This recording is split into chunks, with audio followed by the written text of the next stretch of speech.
مفتی صاحب کے YouTube channels کو سبسکرائب کیجئے اور ان کے تازہ بیانات کے ذریعے اپنے علمی، اصلاحی اور فکری آبیاری کرتے رہیں۔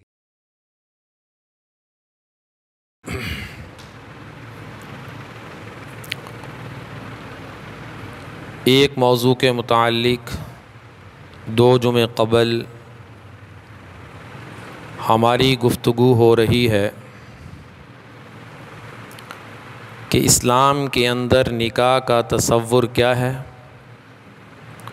اور اسلام اس بارے میں مسلمان کی کیا رہنمائی کرتا ہے۔ سابقہ موضوع کے متعلق یہ بات ہوئی تھی کہ جب بالغ بچہ اور بچی ہو جائیں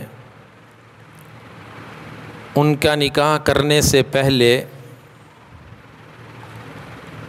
دونوں کی رضامندی ضروری ہے۔ باپ اپنی بیٹی سے بھی اس کے متعلق پوچھے اور باپ اپنے بیٹے سے بھی نکاح سے پہلے پوچھے۔ جب رشتے کا انتخاب ہو جائے اور پیغام نکاح قبول ہو جائے اس کے بعد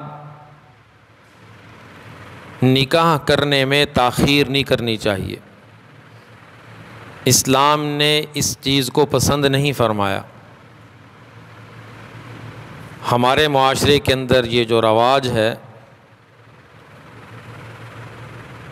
کہ وعدہ نکاح کے بعد ایک لمبے عرصے تک نکاح کو تاخیر کا شکار بنایا جاتا ہے، یہ عمل درست نہیں ہے۔ اس لیے اگر پیغام نکاح قبول ہوتا ہے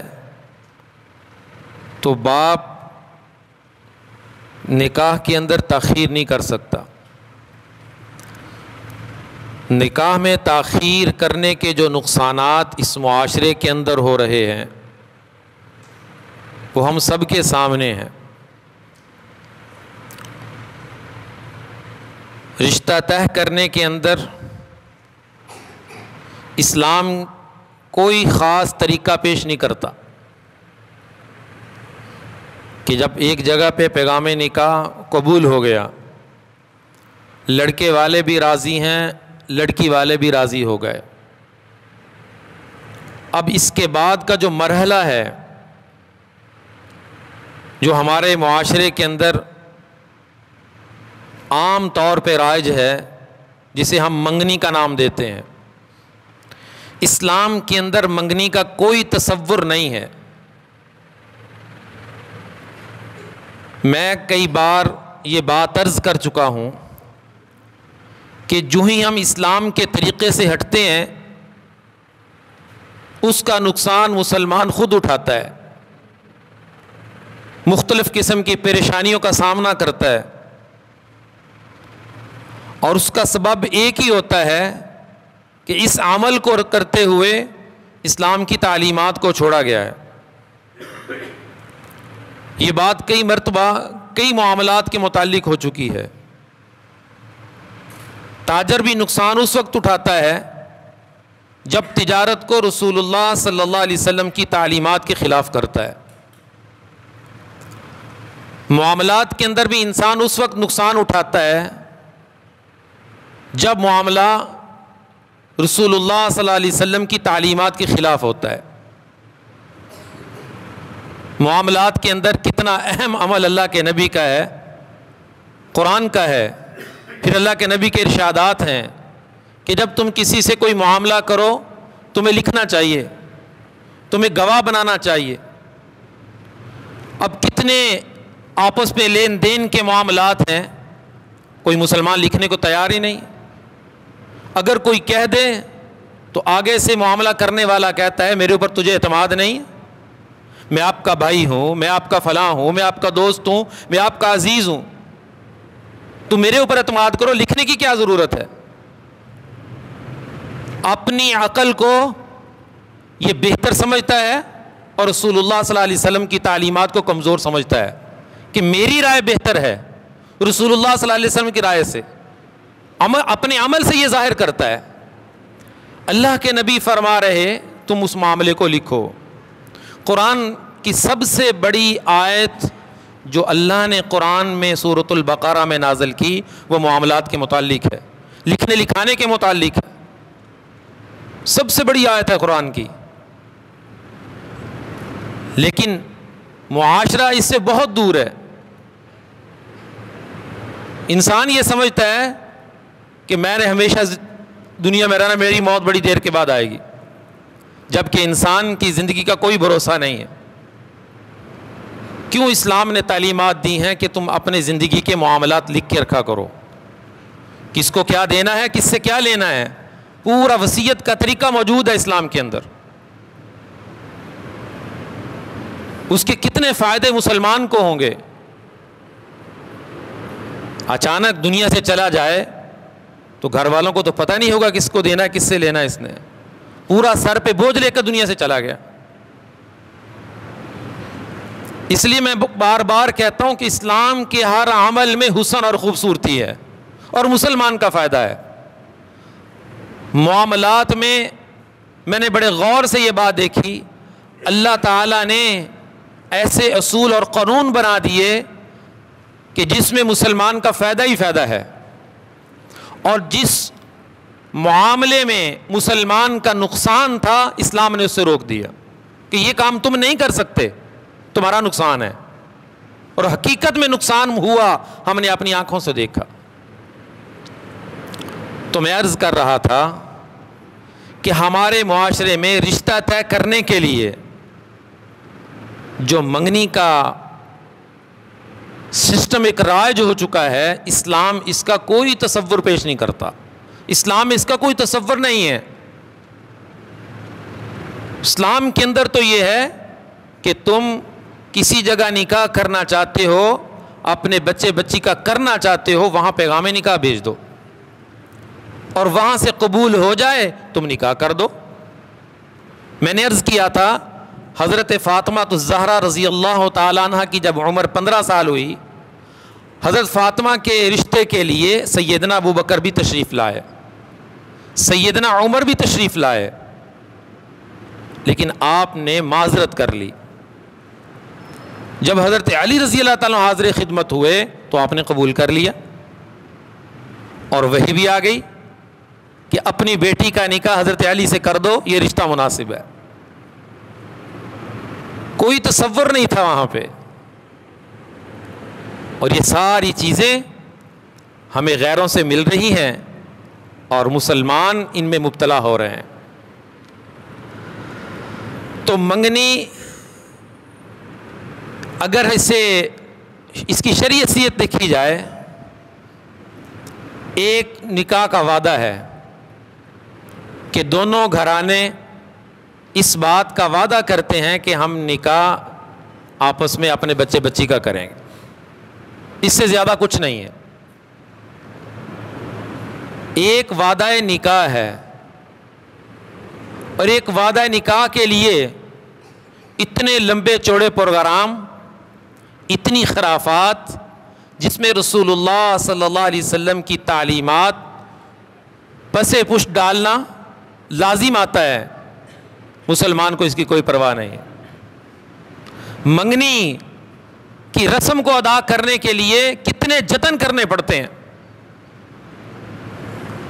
جس کو اللہ تعالیٰ نے بیٹیوں کی نعمت سے نوازا ہے، وہ باپ تو سر پکڑ کے بیٹھ جاتا ہے۔ پہلے تو رشتے دیکھنے والے ظلم و بربریت کرتے ہیں، بعض لوگ، سب نہیں، بعض لوگ ایک اپنے بچے کے لیے 50 رشتے دیکھیں گے کہ جیسے عورت کی کوئی اہمیت ہی نہیں ہے۔ اس گھر میں جائیں گے، اس گھر میں جائیں گے، بچہ کو اچھی نوکری کرتا ہے، بالخصوص اگر کوئی بیرون ملک گیا ہوا ہے، ان کے تو پاؤں زمین پہ نہیں لگتے کہ ہمارا بچہ ہی بڑا اچھا ہے،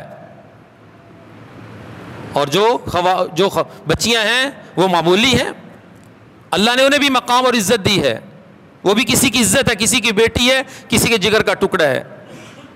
اور ہم نے تجربہ کیا ہے، جو لوگ اس طرح کرتے ہیں معاشرے کے اندر ذلیل ہوتے ہیں، اور پھر رشتے کے لیے انہیں گھر گھر کی خاک چھاننا پڑتی ہے، جو اس طرح بچیوں کو ذلیل کرتے ہیں. اور باپ پریشان ہوتا ہے. لوگ ہم سے مسائل پوچھتے ہیں، وظیفہ لیتے ہیں، کتنے بچی کا رشتہ دیکھنے والے آئے لیکن کوئی جواب ہی نہیں دے رہے.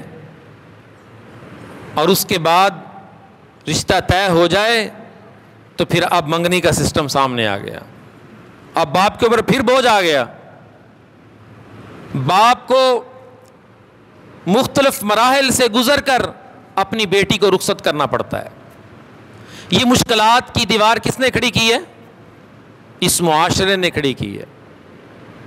اور باپ کے اندر اتنا ایمان نہیں ہے کہ وہ اپنے ایمان کی طاقت سے اس معاشرے کی رسموں کا جواب دے سکے، اس معاشرتی رسموں کو توڑ سکے.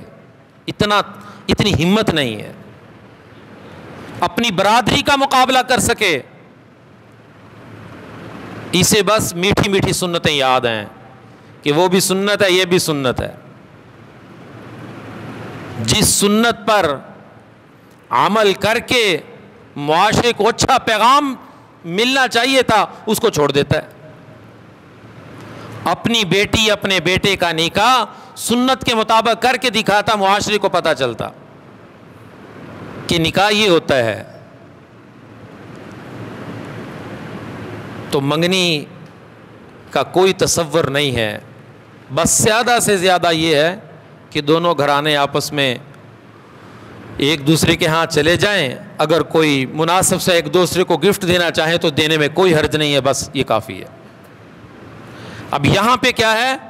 ہوٹلوں کی بکنگ ہوتی ہے، ہوٹل بک کرائے جاتے ہیں کہ منگنی ہو رہی ہے، اور پھر وہاں پہ جو خرافات ہوتی ہیں، اللہ کی پناہ، مرد عورت کا اختلاط. جہاں مرد عورت کا اختلاط ہوتا ہے اللہ کے نبی نے فرمایا وہاں پہ اللہ کی لعنت برستی ہے. ایسی مجلس میں، ایسی محفل میں شرکت جائز نہیں ہے. جیسی مرضی تقریب ہو،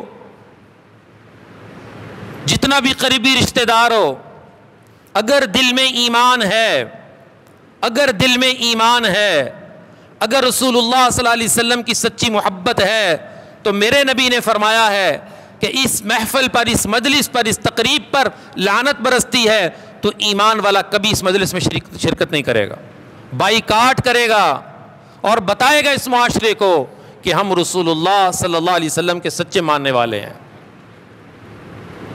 میرے نبی نے فرمایا یہ لعنت کی جگہ ہیں. ہو کیا رہی ہے؟ منگنی ہو رہی ہے، صرف ایک وعدہ ہی نکاح ہے، پتہ نہیں وہ برقرار رہتی نہیں. آج کا معاشرہ تو اللہ حفاظت فرمائے زبان ہی سستی ہو گئی ہے. 1 منٹ لگاتے ہیں منگنی توڑنے میں، وعدہ نکاح ختم کرنے میں.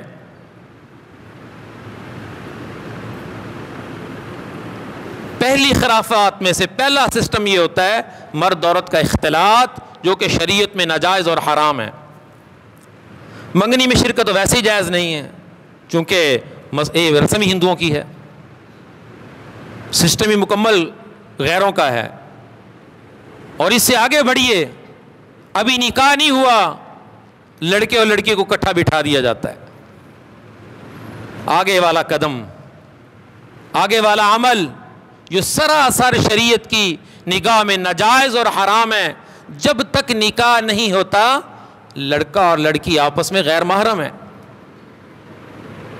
منگنی سے کوئی میاں بیوی نہیں بن جاتے، کوئی رشتہ قائم نہیں ہو جاتا، آپس میں غیر محرم ہیں. لیکن معاشرے سے اس کی برائی ختم ہو گئی ہے. ہمارا بھی نظام بڑا عجیب ہے، جس کو معاشرہ برا کہنا چھوڑ دے مسلمان کہتا ہے چلو ٹھیک ہے یہ اچھا کام ہے. شریعت کی نگاہ میں جتنا بھی بڑا برا عمل ہو لیکن معاشرہ نہیں کہتا تو لوگ بھی خوش ہیں. معاشرہ کہتا ہی نہیں ہے، کہتے وہ اچھا عمل ہے. اس کی برائی دل سے نکل جاتی ہے، اس کی اہمیت دل سے نکل جاتی ہے کہ ہم کتنا بڑا گناہ کر رہے ہیں کہ نکاح سے پہلے لڑکا اور لڑکی کو اٹھا بٹھا دیا. اور آگے بڑھ کر ظلم یہ ہے پھر لڑکے کو انگوٹھی دی جاتی ہے, وہ لڑکی کی انگلی میں پہناتا ہے. پھر کیا ہوتا ہے, پھر تصویر کشی ہوتی ہے, پھر ویڈیو بنتی ہے, پھر سارے خاندان کے مرد یہ منظر دیکھتے ہیں. میں اس کے لیے کیا لفظ بولوں, لفظ ذرا سخت اور مشکل ہے. میں وہ بار بار اس عالم کی بات دہراتا ہوں کہ وہ عالم فرما رہے تھے کہ مسلمان کے نکاح میں, شادی میں, تقریب میں غیر مسلم شرکت کر لے, وہ کہے گا ہم میں تمہارے میں کوئی فرق نہیں ہے, کام برابر ہی ہے, بس ایک ہی فرق ہے کہ تم ذرا اجابہ قبول کرا لیتے ہو اور مولوی صاحب کو بلا کے یہ احسان کرتے خطبہ پڑھ لیتے ہو اور گواہ قائم کر لیتے, 2-4 چیزیں مقرر کر لیتے ہو اسلام کی, یہ بس یہی ہے, باقی تمہیں کچھ نظر نہیں آتا. یہ ساری کی ساری خرافات صرف نکاح کے وعدے کی مجلس کو قائم کرنے کے لیے کی جا رہی ہیں.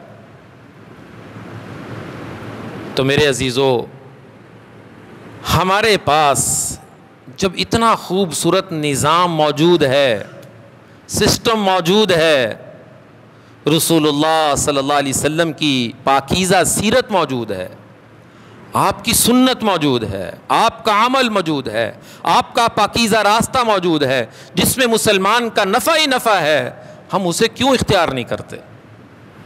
ہم کیوں اتنا اپنی برادریوں میں, اپنے معاشرے کو راضی کرنے کے لیے اتنا نیچے کیوں جا چکے ہیں؟ اللہ کے نبی نے فرمایا لا طاعت لمخلوق فی معصیت الخالق.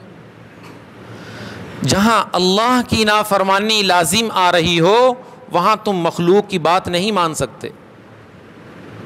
کہتا میری بیوی کہتی ہے کرنا ہے یہ کام, اور بچیاں نہیں مانتی, بچیاں خود کہتی ہیں یہ کام کرنا ہے, میرا بھائی نہیں مانتا, میری برادری نہیں مانتی, قاری صاحب, مفتی صاحب, مولانا صاحب, میں کیا کروں؟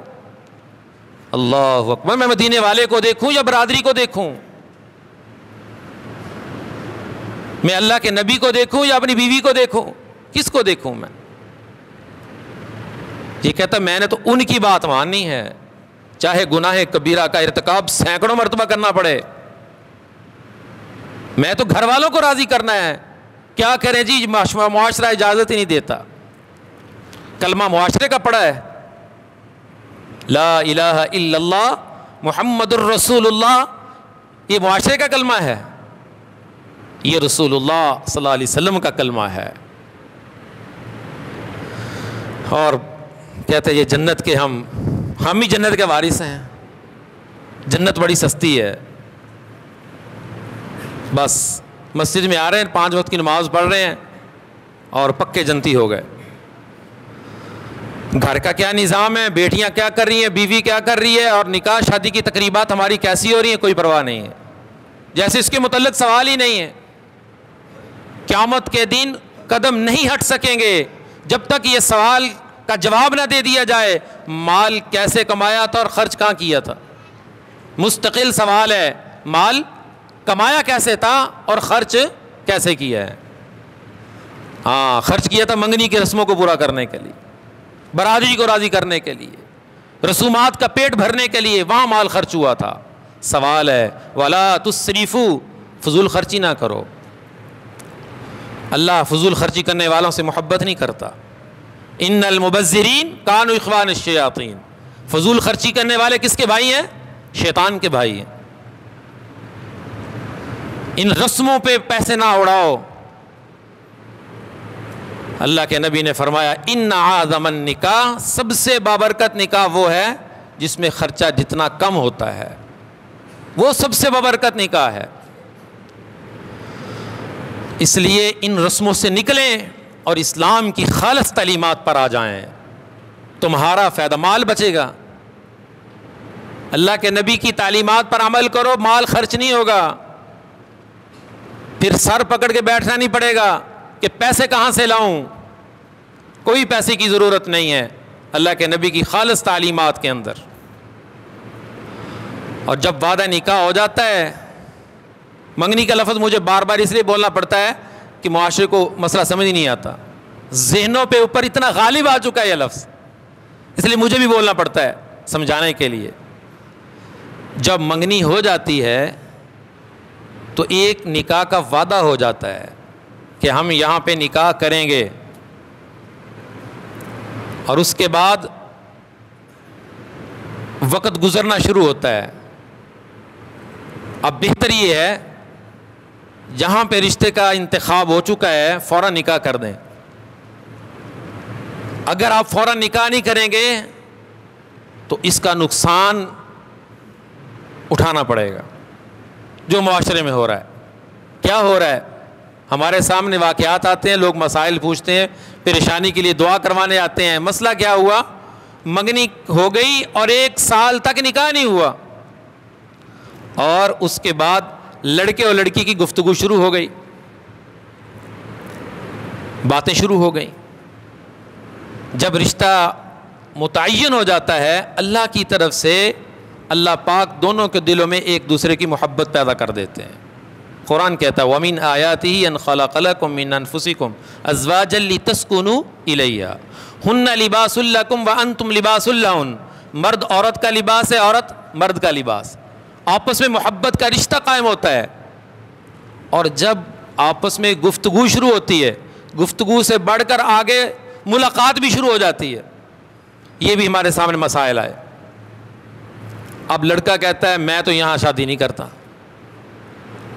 لڑکی کہتی میں بھی نہیں یہاں شادی کرتی. آپس میں فون پہ گفتگو ہوئی, کوئی ایسی بات ہو گئی, لڑکے نے فون کیا, لڑکی نے اٹھایا نہیں, لڑ پڑے. کسی بات پہ ناراضگی ہو گئی, اب رشتہ ٹوٹنے پہ آ گیا. دعا کرو جی, وظیفہ بتاؤ کہ رشتہ نہ ٹوٹے. وہ کہتے ہم نہیں کرتے یہاں پہ رشتہ. میں نے کہا خود اپنے پاؤں پہ والدین خود کلہاڑی لگاتے ہیں, خود یہ کام کرتے ہیں.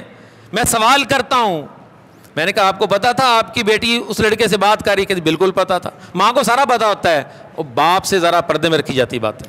اور یہ بھی آپ کو بتا دو, ماؤں کو سارا پتا ہوتا ہے. یہ ماں شفقت کے اندر اپنی بیٹی کی بات باپ کو بتاتی نہیں ہے, تو پھر جب نقصان ہوتا ہے پھر بتاتی ہے. پتا تھا کہ یہ ہو رہا ہے, تو میں نے کہا پھر یہ ہو رہا ہے تو یہ ہوگا, اور یہ ہو گیا. آپ کو پتا تھا بات ہو رہی ہے, اس کا نتیجہ یہی نکلا تو جو نکل چکا ہے. اب اللہ تعالیٰ نے جو دل میں ایک الفت رکھی تھی وہ ختم ہو گئی. دیکھ لیا, باتیں کر لیں, اب سسٹم ختم. اب کہتے اور جگہ تلاش کریں. یہ وعدہ خلافی ہے. نکاح کا وعدہ کرنے کے بعد اسے توڑ دینا, جواب دے دینا, یہ ظلم ہے. اور اس کا دوسرا نقصان یہ ہوتا ہے کہ جب لمبا عرصہ گزر جاتا ہے کوئی اور رشتہ پسند آ جاتا ہے, کسی اور جگہ بات چل پڑتی ہے. لڑکا کہتا میں تو ادھر نہیں کرتا, میں تو فلاں جگہ کرتا ہوں, وہاں مال اچھا ہے, وہ لڑکی مالدار ہے, جہیز زیادہ دیں گے, فلاں فلاں باتیں ان میں نہیں ہیں ان میں ہیں. اور اس بات کو بھول جاتا ہے کہ ہم ایک جگہ پہ وعدہ کر چکے ہیں, اور وہ لوگ 1 سال 2 سال آپ کی انتظار میں ہیں. ان کے ہاں کتنے رشتے آئے, انہوں نے انہیں جواب دیا آپ کی انتظار میں, اور آپ نے 1 منٹ لگایا اور انہوں نے فون کر کے کہہ دیا ہمارا رشتہ ختم ہے. کیا اللہ نہیں پوچھے گا؟ اللہ کے نبی نے فرمایا منافق کی 3 نشانیاں ہیں. جب بات کرتا ہے جھوٹ بولتا ہے, جب امانت رکھوائی جائے خیانت کرتا ہے, وَإِذَا تُمِنَ خَانَ وَإِذَا وَعَدَ أَخْلَفَ, جب وعدہ کرتا ہے وعدہ خلافی کرتا ہے, یہ منافق ہے. زبان بڑی سستی ہو گئی ہے. خرید و فروخت کے معاملات میں دیکھ لیں, بیانہ بھی لے لیتے ہیں, معاملہ بھی طے کر لیتے ہیں, اور آگے سے زیادہ پیسے ملتے مکر جاتے ہیں کہ نہیں مجھے تو فلاں 10 لاکھ اوپر دے رہا, 1 لاکھ روپے بھی اوپر دے رہا, تب بھی مکر جاتے ہیں. یعنی زبان کی کوئی حیثیت نہیں رہی, زبان کی کوئی اہمیت نہیں ہے اس معاشرے کے اندر. کس پہ بندہ اعتبار کرے, کس پہ اعتماد کرے؟ اس لیے میں کہہ رہا ہوں کہ سسٹم کو ختم ہی کر دو. جب ارادہ ہو نکاح کرنے کا, بس رشتہ تلاش کرو اور کچھ دیر کے لیے وقت لو اور نکاح کر دو. لمبے چوڑے چکروں میں نہ پڑو, اس میں نقصان اٹھاؤ گے اور اٹھا رہے ہیں. لہذا منگنی کے بعد لڑکے اور لڑکی کا آپس میں بات کرنا، گفتگو کرنا، ملاقات کرنا، یہ سب ناجائز اور حرام ہے۔ ان سارے عملوں پر اللہ کی طرف سے لعنت برستی ہے۔ اس لیے اس معاشرے کو چاہیے کہ ان رسومات سے نکل کر الا للہ الدین الخالص، دین خالص کی تعلیمات پر آ جائیں، جس میں حیا بھی ہے، پاک دامنی بھی ہے اور فائدہ بھی ہے۔ آپس کے اندر جو اللہ تعالیٰ نے ایک مودت اور شفقت اور محبت کا رشتہ قائم کیا وہ بھی برقرار رہے گا۔ اللہ تعالیٰ ہمیں ان باتوں کی حقیقت اور سمجھ نصیب فرما دے، ہم ان رسومات کا مقابلہ کریں اور عزم کریں کہ انشاءاللہ ان رسومات کو اس معاشرے سے ختم کریں گے۔ اور مقابلہ کس سے ہوگا؟ ایمانی طاقت سے ہوگا، رسول اللہ صلی اللہ علیہ وسلم کے عشق سے ہوگا، اللہ کے نبی کی محبت سے ہوگا۔ اگر آسان سنتوں پر عمل کرنے کو ثواب کا ذریعہ سمجھتے ہو تو مشکل سنت پر عمل کرنا بھی ثواب ہے۔ میٹھا کھانا سنت ہے تو میدان کربلا میں خون بہانا بھی سنت ہے۔ یہ ساری سنتیں ہیں۔ میٹھا کھانا ہمیں یاد ہے اور اسلام کے لیے قربانی پیش کرنا ہمیں یاد نہیں ہے۔ اللہ کے نبی صلی اللہ علیہ وسلم پورا نظام زندگی ہمیں دے کر گئے ہیں۔ اتنا خوبصورت نظام کے ہوتے ہوئے ہماری نظریں غیروں کی طرف نہیں اٹھنی چاہیے، ان کے عملوں کی طرف نہیں دیکھنا چاہیے۔ میری عزت، میری کامیابی رسول اللہ صلی اللہ علیہ وسلم کے عمل کرنے میں ہے۔ جس مسلمان کے دل میں یہ بات اتر گئی وہ زندگی میں اللہ کے نبی کے طریقے کو نہیں چھوڑے گا۔ معاشرت ہو، معاملات ہوں، وہ اللہ کے نبی کی سنت کو پکڑے گا اور مضبوطی سے پکڑے گا اور اس سنت سے معاشرے کا مقابلہ کرے گا۔ اور جب مقابلہ کرے گا تو اگر اس کی طرف دیکھتے ہوئے دوسرے مسلمان اس سنت کو زندہ کرنے والے بن گئے، اللہ پاک قیامت تک کے لیے اس کے لیے صدقہ کا ثواب جاری کر دے گا۔ اللہ تعالی ہمیں سمجھ نصیب فرمائے۔ جن لوگوں نے اللہ کے نبی کی سنت کو اپنایا یا اپنا رہے ہیں، شادیاں تو ان کی بھی ہو رہی ہیں، کسی نے ان سے کوئی گلہ شکوہ نہیں کیا، کسی نے ان کو کوئی معاشرے کے اندر برا نہیں کہا، ان کی شادیاں ہوئیں، اچھے طریقے سے ہو رہی ہیں۔ یہ نہیں کہ معاشرہ خالی ہے، میں نے بات کی ہے کثرت سے معاشرہ رسموں کی طرف بڑھا ہوا ہے۔ لوگوں کو راضی کرنے کی فکر ہے، اللہ کو راضی کرنے کی، اللہ کے ربی کو راضی کرنے کی فکر نہیں۔ اللہ تعالی ہمیں ان باتوں کی حقیقت اور سمجھ نصیب فرمائے۔ وآخر دعوانا ان الحمد للہ رب العالمین۔ مفتی صاحب کے YouTube چینلز کو سبسکرائب کیجئے اور ان کے تازہ بیانات کے ذریعے اپنی علمی، اصلاحی اور فکری آبیاری کرتے رہیے۔